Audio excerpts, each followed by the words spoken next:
Now, fundamental rights are guaranteed against the action of legislator, the executive, any and the other authorities instituted by the government. There can be no law or action that violated the fundamental rights. It can act of the legislative or the executive takes away or limits any of the fundamental rights. It will invalid. We can challenge such law of the central and the state government, the policy and the action of the government of organized like the nationalized bank or city boards, courts in also enforceable fundamental rights.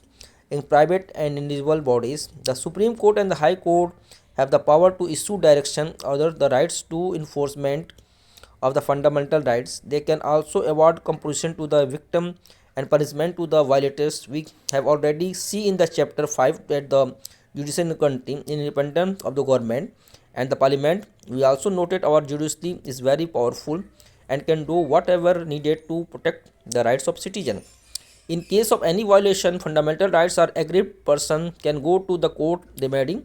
But now in the person go to court, existing the violation in the fundamental rights, it is the social or public interest. It is called public interest litigation, PIL. Under the PIL, any citizen group of the citizen can approach the Supreme Court to a High Court the protection of public interest against a particular law action of government. Once can to write to judge and they even posted the court will be of the matter is just and the its public interest.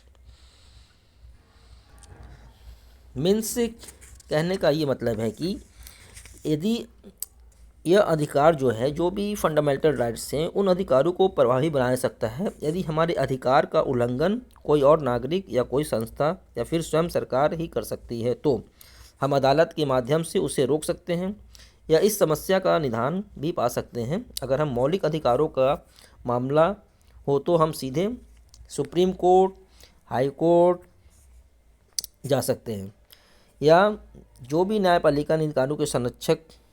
इसी कारण doctor Ambedkar ने संवैधानिक अधिकारों के अधिकार को हमारे संविधान की आत्मा कहा है, the heart of soul our constitution.